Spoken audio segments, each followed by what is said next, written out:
vamos falar de um assunto. Já preguei esta palavra aqui sobre este assunto, sobre esse texto, mas nós vamos falar de outros assuntos. Aquilo que nos apavora, aquilo que nos traz medo e, consequentemente, é o tema da mensagem: o que rouba as minhas oportunidades. Às vezes nós imaginamos: pô, será que eu não tenho sorte? Será que eu tenho orado e Deus não tem me abençoado? Aonde eu estou errando? Aonde eu estou falhando? E Deus tem uma resposta para ti nesta noite.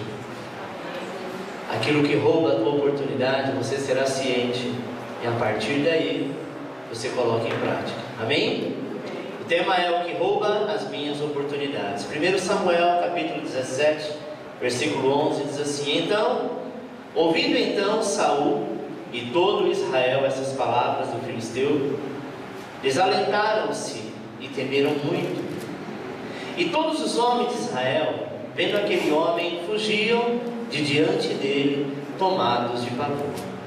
Amém? Curva a sua cabeça. Eterno Deus e Pai, em nome de Jesus, esta palavra venha de encontro às nossas necessidades, e que possamos estar todos os dias, Senhor, atentos à Tua voz, para que não venhamos nos queixar, para que não venhamos, Senhor, reclamar de algo que não é verídico, pois o Senhor coloca a bênção e a oportunidade todos os dias das nossas vidas, só que por muitas vezes nós deixamos passar. Abra a mente e o coração do Teu povo, em nome de Jesus. Amém. Deus amado, Ele quer nos abençoar todos os dias, e o maior prazer de Deus é que os seus filhos tenham oportunidades. Amém? E Ele põe essas oportunidades diante de nós, mas saiba que o inimigo, ele busca uma forma de sacar, de roubar, sabe? De tomar de cada um de nós, ficando com aquilo que é nosso. Talvez você pergunte: poxa, mas Deus abre a oportunidade, Satanás tem poder de ir lá e tomar e sacar aquilo que é nosso? Sim. Deus, ele tem colocado diante do seu povo todos os dias a porta da bênção, a porta da salvação. Porém o justo, amado, quando se vê na necessidade, ele busca, e por muitas vezes ele não busca por falta de ato de fé. Amém? Ou seja, um ato de confiança da parte de Deus. Para receber a bênção, o diabo, ele procura colocar algo no nosso coração. Receber a bênção que era para você, ele toma e entrega para outro, para os seus. Como que ele faz isso? É muito simples. Ele coloca dúvida e temor no nosso coração. Você sabe que todos os dias nós somos bombardeados por uma série de informações. Essas informações vêm do rádio, vêm da TV, vêm do jornal, vêm do amigo, vêm do patrão, vêm de todas as pessoas, e somos bombardeados. O nosso cérebro todo dia é bombardeado com centenas de informações, e dependendo da informação que você recebe, aquilo te levanta ou te derruba. Amém? Mas ele faz isso para nos frear, ou seja, para fazer de nós um povo que desperdiça a bênção de Deus. Você tem uma conta no banco, e todo dia, se você for lá e tirar o seu saldo, o seu dinheiro vai estar lá. Você tem a oportunidade de sacar ou não sacar, mas ele está lá, não é? Você sai daqui e vai para uma outra cidade, seja no mesmo estado, seja fora do estado. Você procura uma agência, ainda que não seja a sua, mas seja do mesmo banco que você tem. Se você tirar o extrato, continua lá. Se você for buscar na internet, também está lá. A bênção de Deus é exatamente isso. Há uma conta no céu registrada com o teu nome, com a tua senha, amém? Com o teu DNA. E todos os dias nós podemos sacar e receber da parte de Deus aquilo que Ele tem para nós. Mas muitas vezes nós desperdiçamos as oportunidades que o Senhor nos dá. O diabo, amado, ele se coloca de uma forma, sabe? De alguma maneira, para nos paralisar. E é muito simples ele fazer isso. Ele nos freando, ele faz com que nós não conquistamos aquilo que é nosso por direito, que nos pertence, porque Jesus conquistou na cruz, para mim e para você. Amém? O diabo, ele deseja que nós desconfiamos de Deus. Quando você ora para uma pessoa, eu já orei para algumas, e diz: ah, pastor, será que vai dar certo? É desconfiança. Ah, não sei não, estou tão desanimado, tá? Desconfiando de Deus, e Ele nos leva a desconfiar de Deus, e esta é a arma que o diabo utiliza. Esta arma chama-se temor. Nós lemos o texto, e o texto diz que quando eles estavam diante do inimigo, todo Israel temeu, todo Israel ficou paralisado.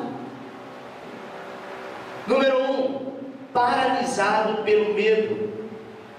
Preste atenção, Israel vê este homem que era o gigante Golias. Ele olha para aquela situação e ele vê um homem tão grande, e na verdade eles guardam silêncio.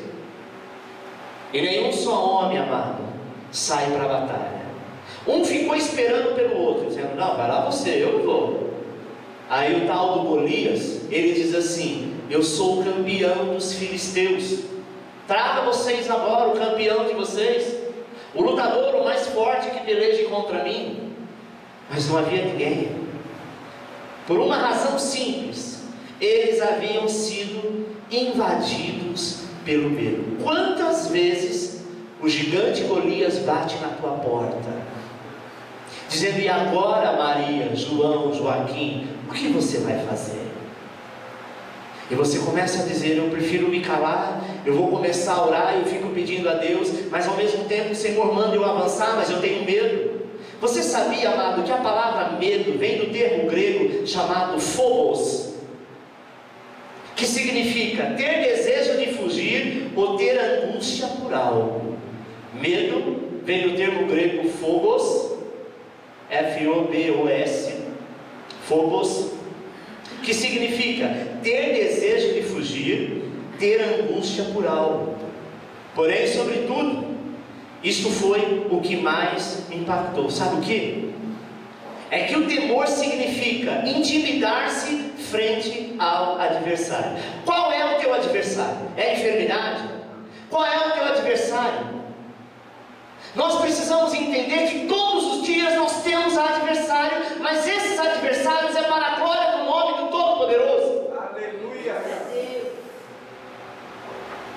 Jesus, quando ele curou Lázaro, ele disse assim: olha, o milagre vai acontecer na vida desse homem para a glória de Deus. Porque se Jesus fosse lá e curasse Lázaro, que estava enfermo, era mais uma cura. Não que isso desmerecesse o poder de Jesus, amém? Mas Jesus, ele foi além. Aquelas duas irmãs ficaram chateadas, ficaram bronqueadas, ficaram, sabe, amarguradas, dizendo: poxa, nós fomos pessoalmente até Jesus. Lázaro era amigo íntimo de Jesus de infância. Ele estava doente, ele disse para nós, nos prometeu que iria, mandou a gente ir à frente. Fazem 4 dias e ele nem apareceu. Talvez se fosse com você, amado, falasse para o teu pastor: pastor, vai lá na minha casa que o meu marido está nas últimas. E o pastor disse assim: olha, eu estou terminando um serviço aqui, mas vai à frente que logo eu vou. E ele chegar exatamente na hora que o caixão está saindo para o sepultamento, como que você o receberia? Talvez você diria: misericórdia, eu vou sair dessa igreja. Meu pastor, no momento mais difícil da minha vida, ele simplesmente me ignorou. Sabe o que acontece, meu amado? Deus faz algumas coisas para me surpreender, para te surpreender. Jesus, ele foi lá, o sepultamento já tinha acontecido, sabe? Ele foi até lá e sabe o que aconteceu? Já tinham enterrado Lázaro. Ele disse: tudo bem? Todo mundo chorando. E lógico que ele sabia o que estava acontecendo, mas o nosso Deus, ele quer nos surpreender. E ele diz: onde colocar o corpo? A irmã falou num tom de ironia, dizendo: mestre, já está em estado de apotrificação, já cheira mal. O que é que o senhor está perguntando do corpo? Em outras palavras, por que não veio antes? E às vezes nós agimos com soberba, com arrogância, porque alguém não fez aquilo que nós gostaríamos que fizesse. Mas não cai uma folha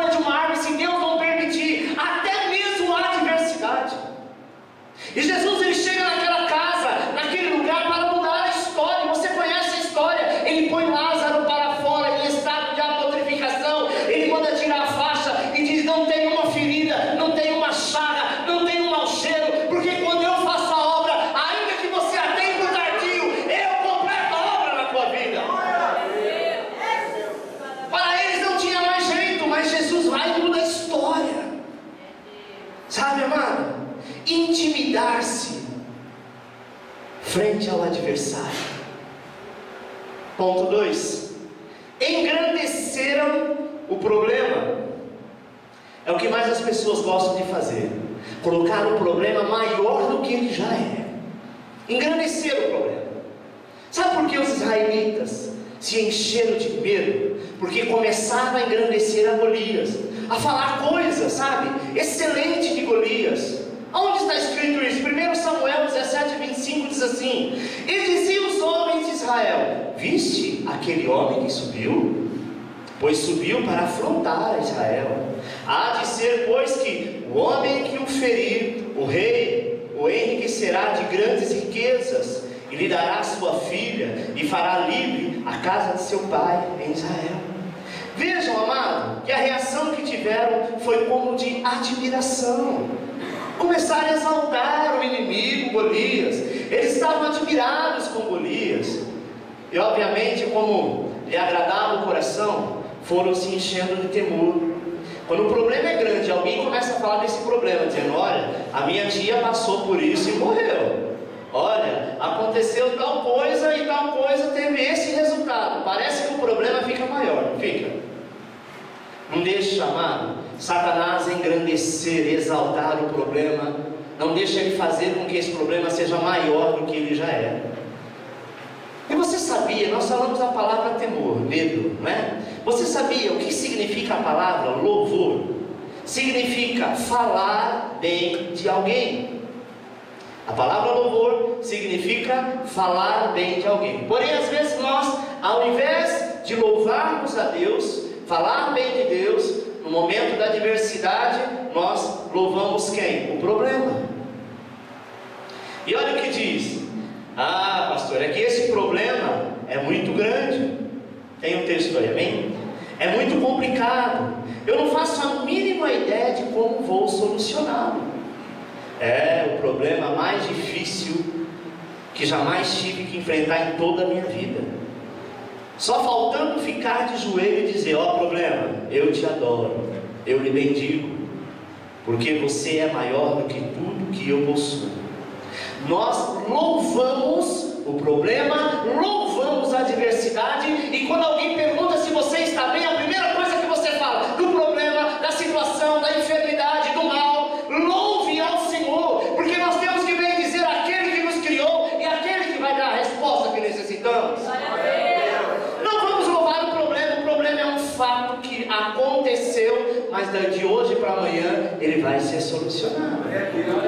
Amém, amado? E por isso, amado, muitos se sentem diminuídos, sabe? Humilhado frente às dificuldades. Mas tenha certeza de uma coisa: nós devemos entender que o único que merece louvor, adoração, o único que merece você acordar no meio da noite para orar é o Senhor. Não é problema que vai tirar o seu sono. O único que merece você ficar sem comer, em jejum e oração, em adoração a Deus, não é porque você está com problema que você está sem fome. Nós precisamos inverter essa situação, mudar este quadro. Israel estava com medo de um gigante. É claro que o problema era sério, mas era um problema que tinham que resolver. Nossos problemas, amados, estão diante de nós para que nós os vençamos. Não pense você, talvez você entenda assim: ah, mas é claro, eles estavam com medo, afinal de contas era um gigante que tinha naquela época, um homem alto, forte, terrível, e ainda, além de tudo, endemoniado. Imagina a força desse brutamonte. Mas naquela época, amado, tinha outros Golias, tão forte quanto esse Golias. Se você ler o texto, Davi mata outros gigantes também. Eram de costume naquela época. Não era uma coisa nova, não era uma coisa do outro mundo. Era um problema grande, sim, mas não era nada que ninguém nunca havia visto. Às vezes o problema que você está enfrentando, outras pessoas já enfrentaram e já venceram, mas quando chega a nós, a impressão que nós temos é que não vamos dar conta. Nossos problemas estão diante de nós, sabe para quê? Para que você vença. Deus sabia deste problema e Ele permite porque Ele quer te abençoar. Ele quer que você vá à frente, Ele quer que você confie nele, Ele quer que você vá para a batalha e verdadeiramente louve o nome daquele que é todo poderoso. Vamos seguir em frente em nome de Jesus. Você pode dar uma salva de palmas ao Senhor? A Ele toda a honra, toda a glória, todo o louvor. Aleluia. Terceiro, desenvolvendo uma fé negativa. Tem gente que quer se esconder. Se possível, colocaria a cabeça num buraco e ficaria lá enterrado. Ou então, como não pode, entra no quarto, deixa tudo apagado, tudo escuro e diz: se o telefone tocar eu não dou, se alguém tocar a campainha não falem comigo, eu não quero ver ninguém, não quero falar com ninguém, enquanto eu não resolver o problema. Você não vai resolver coisa nenhuma. Porque enfrentar problema é bater de frente com ele e dizer: escuta, o que eu posso fazer para resolver? Amém? Quando nós começamos a falar bem dos problemas, nós começamos a fazer propaganda dele, atirando flores sobre ele. Falar do problema é fazer propaganda. Ninguém sabia que aquela adversidade, aquele problema estava você passando, ou a tua casa, ou na tua empresa, até o momento que você abriu esse bocão e começou a falar e começou a chorar, como se as pessoas a quem você está falando pudessem resolver alguma coisa. É para ele que você tem que dizer. Sabe, amado, nós temos que começar a crer que eles não têm solução, pessoas não têm solução. Nós temos que começar a crer que as coisas não vão dar certo. Falando para as pessoas: eu tenho que enfrentar, o problema é meu. Eu posso adiar hoje, eu posso adiar amanhã, eu posso adiar uma semana, um mês, mas quanto maior a distância, pior ele fica. Sabe? E assim algumas pessoas agem, desenvolvem uma fé negativa, ao contrário, ao invés de lutar, fogem, como o povo judeu fazia. Uma fé que confessa a derrota no lugar de vitória, uma fé que diz: não posso, em lugar de dizer o que a palavra nos garante: eu posso todas as coisas naquele que me fortalece. Eu posso passar frio, eu posso passar fome, eu posso passar necessidade, eu posso passar o que for, mas o Senhor me fortalece e eu vou vencer. Glória a Deus. Obviamente ficamos paralisados pelo medo. E assim, amado, paralisado, as bênçãos, a vitória, a conquista não poderão passar diante de nós. Amém? E não vamos poder tomá-las, porque o diabo tem nos paralisado com o medo, com o temor. Amém? Levante a sua mão direita e diz: em nome de Jesus, a partir de hoje, eu não permitirei que Satanás me paralise pelo medo. Amém? 4. O medo desperdiça as oportunidades. 1 Samuel 17, 25 diz assim: e diziam os homens de Israel: viste aquele homem que subiu? Pois subiu para desafiar a Israel. E aí ele conta o que realmente era prometido na época: ao homem, pois, que o matar, o rei cumulará de grandes riquezas, lhe dará a sua filha, e fará livre a casa de seu pai em Israel. O rei de Israel disse assim: quem matar esse gigante vai ser um homem próspero, porque eu vou dar parte da riqueza judaica, vai casar com a minha filha e vai fazer parte do reinado. Era algo muito grande, sabe, amado? Eles sabiam que a vida de Golias era para a bênção. Rei nenhum dava nada para ninguém, principalmente naquela época, mas havia uma promessa, e aquele povo estava vendo Golias como um obstáculo. Se o governo dissesse assim: olha, tem um bandido procurado, e alguém que souber de onde ele está, mesmo que não se identifique a princípio, mas ligue para o número tal, e você vai ter uma recompensa lá de R$1 milhão, o mais medo que a maioria das pessoas tivesse, ela ia ficar atenta. Quer dizer: opa, eu conheço esse cara de algum lugar, eu vou tentar me proteger, mas eu vou querer abocanhar essa grana. Satanás tinha colocado tanto medo naquele povo, que eles esqueceram da promessa que havia. Ali estava a oportunidade. Qualquer um de Israel, qualquer um daqueles homens que tivesse se atrevido a se arriscar, eles teriam dito: eu quero essa oportunidade para a minha vida. Amado, saiba que todo problema que se levanta é uma oportunidade que Deus está te dando para você desenvolver a tua fé, para você desenvolver que a bênção está batendo na tua porta. Às vezes nós queremos bênção embrulhada, com um laço cor-de-rosa em cima, com um cartão dizendo é para você. A bênção, por muitas vezes, ela necessita de luta, de fé, de tomar o reino de Deus pela força. Sabe? Teria pelejado contra esse Golias, porém, ainda que tivesse a oportunidade de bênção, ninguém se atreveu. Sabe por quê? Porque eles tinham medo. Estavam diante deles o medo. Era uma excelente oportunidade. Quem sabe alguém ali estivesse sonhando com a filha do rei, né? Mas só pelo fato de ver Golias, a mais linda passou a ser a mulher mais feia da terra. Deus me livre, nem quero essa mulher. Tem gente que não confessa o medo, mas coloca as suas desculpas.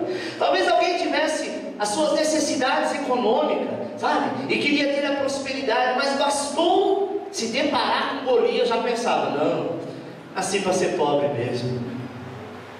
Deus tem uma oportunidade na tua vida e você está criando desculpas por medo de enfrentar, por medo de falar, por medo de agir. Talvez você pensar, o melhor é viver uma baixa condição de ser pobre do que ter que enfrentar este Golias. Ali estava a bênção, Deus estava abençoando. Você sabia que o reinado de Davi não estava ligado a ele derrubar o gigante?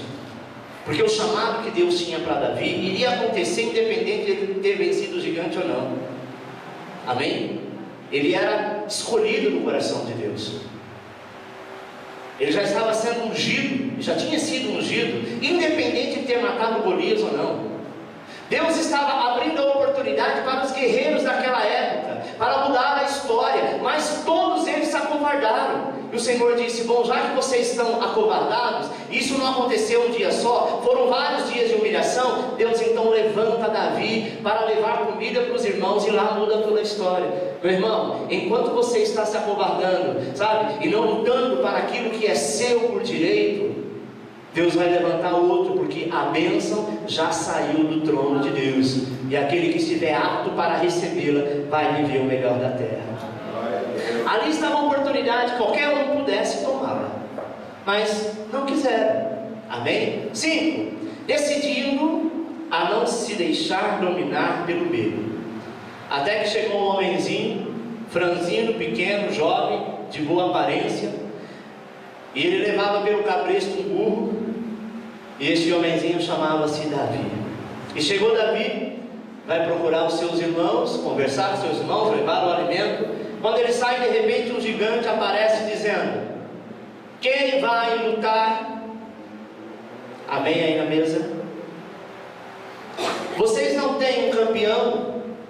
Se o tem, mando pelejar comigo, e não sejam como galinhas, venham para a peleja. E ele era debochado. Era isso que intimidava mais ainda, sabe? Você já teve alguma oportunidade de ver alguém, ou já ouviu dizer, alguém se depara com outra pessoa dentro de uma empresa, talvez esbarrou, e o cara sai resmungando porque o outro esbarrou, o outro vai atrás dele e fala, escuta rapaz, você sabe com quem você está falando? Imagina uma empresa de mais de 1000 funcionários, alguém talvez bem apessoado, bem vestido, para um peãozinho lá no meio, pode ser outro peão, mas olha a diferença de comunicação. Ele entra com autoridade, se escuta rapaz, você sabe com quem você está falando? Primeira coisa que o peão pensa, acorda o Antônio, senão ele cai. A primeira coisa que a pessoa pensa, meu Deus, é o dono, ou o filho do dono, ou o chefe, e às vezes não é ninguém, é uma forma de intimidar. De intimidar. Nós somos intimidados todos os dias, mas o Senhor te diz, levanta-te, porque eu sou contigo, e tu não serás avergonhado. Primeiro momento de Davi, com certeza, ele também ficou com medo, é ser humano, amém? Mas ele decidiu que não ia deixar dominar pelo temor. E eu lhe digo isso, amado, o problema não é sentir medo, porque medo todos nós estamos sujeitos a sentir. O problema é deixar ser dominado por ele. Por menor que seja o problema, ele se torna grande. Eu sempre conto uma história sobre medo.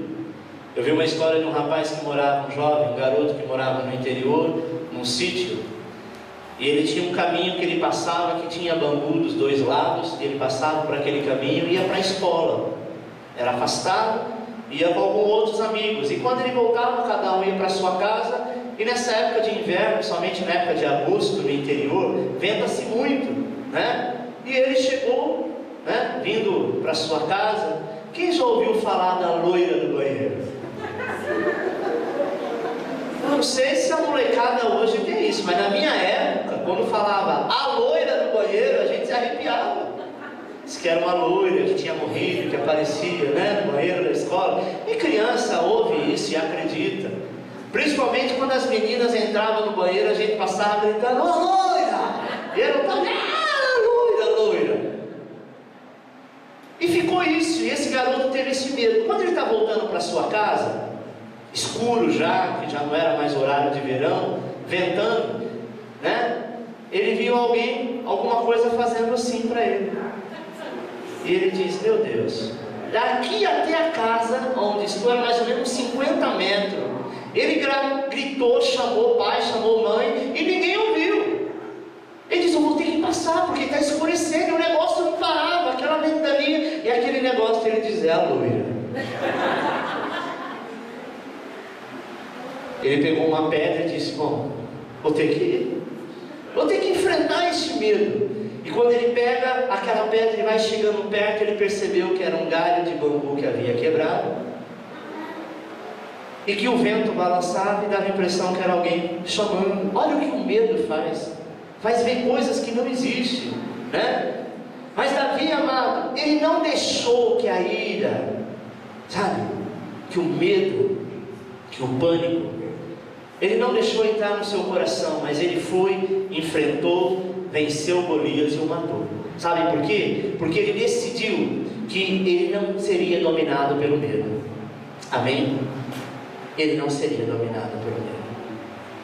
Tem pessoas que vão fazer um teste numa empresa, e de repente tem mais 5, 6 lá, e na conversa entre todos, sempre tem alguém que diz: "Olha, eu sou formado nisso, né? Sou PhD naquilo, sou PhD naquilo, eu estudei isso, eu trabalhei tantos anos, estava fazendo esse serviço recentemente, há 6 anos na última empresa." Aí você fala: "Meu Deus, eu tenho mais ou menos a noção.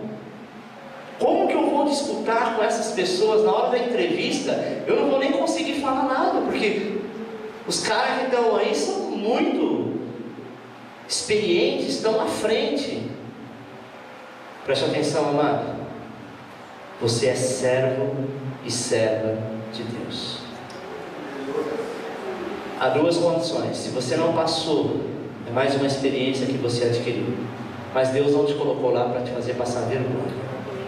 Entenda que tudo isso são situações que Deus até provê para o teu crescimento, para você realmente desempenhar e ver a vida no outro ângulo. Nem todo dia nós vamos ganhar, nem todo dia nós vamos vencer, nem todos os dias nós seremos vencedores. Mas até no momento que perdemos, estamos aprendendo com Deus, que na próxima batalha você já tem a experiência para vencer e para alcançar o melhor da terra. Amém? 6. O medo acomoda as pessoas. 1 Samuel 17:51 diz assim: "Correu, pois, Davi, pôs-se em pé sobre o filisteu, e tomando a espada dele, e tirando-a da bainha, o matou, decepando-lhe com ela a cabeça. Vendo então o filisteu que o seu campeão estava morto, fugiu." Preste atenção. O medo acomoda as pessoas. Eles estavam bradando, os filisteus estavam, urrando, se achando os melhores, se achando que estavam por cima da carne seca, até o momento que o gigante deles caiu por terra, e o menino Davi pega a cabeça e com a espada do gigante corta a cabeça dele. Foi o momento para eles fugirem. Amém? Então, meu amado, você é o Davi da história. Você é aquele que Deus chamou, escreveu o nome no livro da vida, aquele a quem Deus ungiu, aquele a quem Deus realmente lhe deu a confiança da unção. Se você não consegue cortar a cabeça do gigante, sobe em cima dele. Pega pelos cabelos. Usa a própria espada dele se você não tiver, mas acabe com este problema, porque Deus te chamou para ser mais que vencedor. Alguns crentes pensam assim: na hora da conquista, chegam até mesmo a colocar alguns sinais diante do Senhor, sabe? Não, Deus, eu preciso ter alguns sinais. Preciso ter um sinal, senão eu não vou saber se eu vou ou se eu não vou, sabe? Exigem que tudo lhe seja servido de bandeja. E dizem assim, olha o texto que diz: Senhor, eu quero comprar um terreno, porém eu lhe peço que o meu chefe aumente o meu salário, minha sogra libere a minha herança e a minha firma me dê o material para iniciar as obras.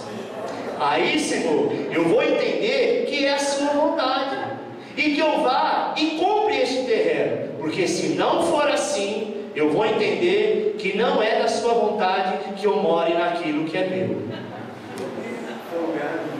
Muito folgado. E você sabia que 97% dos crentes é assim? Deus, fala comigo. Mas eu tenho que estar andando na rua e de repente vem alguém lá pulando, ripa lá para trás, chupa bala house e fala: eis que não te conheço, mas te digo assim, assim, e naquele dia você estava com uma roupa assim, assim, e o seu RG é 22.670.069. Aí você fala: é Deus. Preste atenção, amado. A Bíblia diz: se creres, verás a glória de Deus. Para mim, ver a glória, eu tenho que crer. Não é assim: olha, eu quero comprar um terreno, mas a minha firma tem que me dar um salário maior, né? E aí a partir daí, eles vão sentir de me dar o material, a minha sogra vai liberar a herança, aí eu vou entender. Se não, Deus, o Senhor não quer mesmo que eu more naquilo que é meu, ficar a vida inteira morando de aluguel, sabe? Ô amado, você precisa crer. Outros vão dizer: Senhor, eu estou gostando de fulana de tal e quero me casar com ela. Se é esta a sua vontade, eu lhe peço, ainda que ela não me conheça, que ela venha até mim hoje e me cumprimente, me dê um beijo e um presente, e se assim acontecer, saberei que esta é a sua vontade. Vá morrer no Brás. Primeiro, a moça nem conhece o cara e já vai chegando e beijando com presente. É muita astúcia, não é? Aí diz: aí sim, aí eu vou crer que é o Senhor que dá no negócio. 7 e último: as maiores bênçãos de Deus se apresentam em meio às batalhas. Só que a gente sabe que existem pessoas demasiadamente acomodadas, não é? Que creem que as bênçãos de Deus sempre virão de maneira fácil, como esse que pediu o terreno e que pediu a namorada, né? Porém, amado, para vencer o temor, precisa compreender que as bênçãos de Deus se apresentam em meio às batalhas, em meio à adversidade. Se você está passando por uma luta, fique em paz, porque faz parte do processo. A luta está grande, fique em paz, continue buscando, orando, jejuando, clamando ao Senhor, porque a vitória é certa. Crente que tem uma vida muito parada e nada acontece, olha, alguma coisa de errado está acontecendo. Amém? Porque a nossa luta é diária, é todo dia. Amém? Jesus disse assim: eu não vim trazer paz, eu vim trazer espada, eu vim trazer guerra. Porque a nossa guerra não é contra a carne nem contra sangue, mas é contra os principados. Todo dia você está matando um leão, um urso. E às vezes você vai orar a Deus dizendo assim: Deus, eu quero paz. Ele vai te dar paz interior. Mas a vida é uma guerra dia a dia. E em cada guerra que você alcança e você vence, o nome do Senhor é glorificado. Amém, meu amor? Talvez você esteja passando por alguma luta, adversidade, mas eu quero incentivá-lo a repetir. Vamos lá? Este problema que eu enfrento é só o papel do presente que Deus tem para mim. Eu vou rasgá-lo e tomar posse da minha herança. O seu presente está envolvido embrulhado com este problema. Rasgue ele e toma posse daquilo que é seu. Amém? Destruindo, amado, esse obstáculo, eu vou me encontrar com a melhor parte de Deus, que é a bênção, que é a conquista, aquilo que Deus tem para mim. Amém? A palavra diz: servo fiel, foste firme e fiel, lutou, perseverou, e por isso terás a coroa de vida eterna. Amém? O temor que vence com ações e não de braço cruzado. O temor se vence com atitude, e não dizendo: Deus, eu vou hoje, não vou sair do quarto, não vou nem apagar, nem acender a luz, vou ficar aqui tudo no escuro, e só vou sair daqui a hora que o Senhor resolver o meu problema. Você vai envelhecer, porque Deus não aceita esse tipo de desafio. Ele aceita o desafio assim: eu não posso fazer nada, não tenho atitude, mas eu vou ficar aqui orando, jejuando, eu vou clamar, eu sei que o Senhor pode me abençoar. Mas sabe como Deus vai te abençoar? Ele vai te dar uma luz, dizendo: saia daqui, vai lá e faça tal coisa, e no que você fizer na tua ação, é que Ele vai completar a obra. Amém? Eu quero ler com você uma ilustração que diz assim: certa feita um casal chegou até nós e nos disseram que não esperavam mais nada da vida, pois estavam completamente falidos e endividados, que não podiam prosperar porque não tinham mais crédito. Então lhe perguntei: vocês já procuraram os seus credores? E eles nos responderam: não adiantaria, eles querem dinheiro, e isso não temos. E tornei a lhe perguntar: vocês procuraram conversar com eles? Não. Por isso que estamos lhe procurando, para que Deus faça um milagre. E eu lhe perguntei mais uma vez: vocês não fizeram nada em relação a esses credores? Disseram então: não. E lhe dizemos então: vocês precisam fazer alguma coisa, moverem-se em fé. E lhe orientamos a irem até o dentista, a quem deviam, a escola dos filhos e aos fornecedores. Quando chegaram àquele dentista, se apresentaram, e ele já não lembrava direito da história. Aí deixaram escapar que agora eram crentes. E o dentista disse: que alegria saber que Jesus é também o Senhor da vida de vocês. E assim como Ele perdoou os meus pecados, eu os perdoo dessa dívida. Vocês não me devem mais nada. Foram até a escola e eram freiras católicas, e elas me disseram: faça o seguinte, vamos parcelar em 1 ano o que vocês nos devem, e vamos dar uma bolsa de estudo para os seus filhos. Foram até os seus fornecedores e conseguiram negociar suas dívidas e voltaram a produzir. O marido conseguiu um emprego fixo, a esposa abriu uma loja, os filhos foram para a faculdade e eles ainda compraram um carro novo e reformaram a sua antiga casa. Estavam diante da bênção, mas fugiam do confronto da batalha. Preste atenção. Era um problema grande. Tinha dívidas na escola, com outros fornecedores, porque eram empresários. Estavam naquela condição: olha, eu sou crente, eu sou dizimista, eu sou gideão, eu sou primiciante, eu abençoo as pessoas, eu vou dar sopa para os mendigos na rua de vez em quando, eu vou nos hospitais orar. Amado, para de falar o que você faz. O que você faz não passa de sua obrigação. Amém? Não é privilégio nenhum fazer aquilo que é a nossa obrigação. O pastor disse assim: você já foi procurar os seus credores?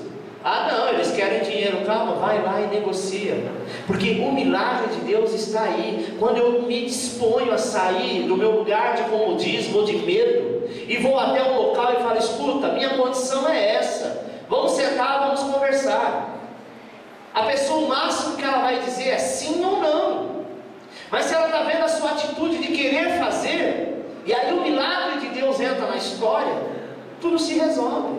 Agora imagina se eles ficassem trancafiados na empresa, a cada dia deixassem cortar a água, cortar a luz, levarem o carro, a cada dia viesse lá a prefeitura, fechasse tudo, iam ficar de que condição? Condição de escassez, de miséria, que é o que o diabo quer, é envergonhar o crente. A bênção de Deus, amado, não está eu orar aqui e o milagre acontecer. A bênção de Deus está, eu orei, o milagre já aconteceu. Agora eu vou à frente, eu vou em direção daquilo que eu quero, porque o Senhor já sabe da minha causa e vai abençoar.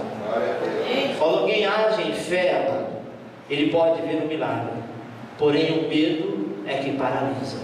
Amém?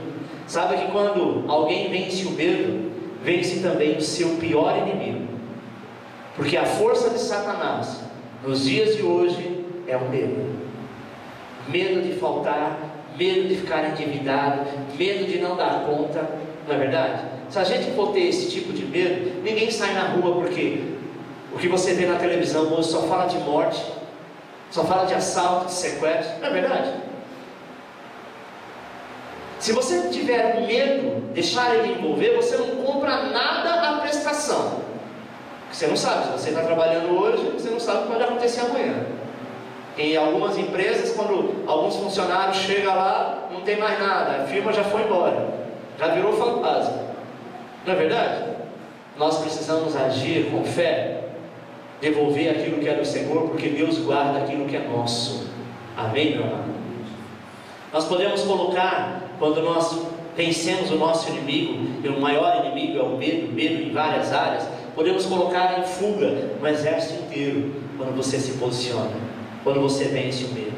Davi, ele passou em um só momento, sabe, de uma pessoa comum, que ninguém o conhecia, como um herói nacional. Ele era um Zé Ninguém, pastor de ovelhas, mas a sua atitude fez com que ele se tornasse o herói da nação. Ele também poderia ser mais um, porque ele não tinha obrigação, ele não era guerreiro, ele não tinha obrigação de lutar com ninguém, mas ele diz: o Senhor é comigo, e eu sei que eu vou lá e vou fazer. É claro que Davi também não era bobo, ele ficou sabendo: olha, vou casar com a filha do rei, vou ter uma parte em dinheiro, eu vou mudar a minha história. Ele não fez isso porque ele era bonzinho. É claro que Deus separou para os irmãos deles, que era guerreiro, para outros guerreiros, mas não quiseram, ficaram com medo. Davi então assume a posição. É tanto que ele casa com a filha do rei, ele se torna um homem próspero. Amém? Mas a oportunidade estava aberta para todos. Davi, ele não deixou se vencer pelo medo, ele conquistou em nome do Senhor. Ok? Isto, amado, ocorre da mesma maneira conosco.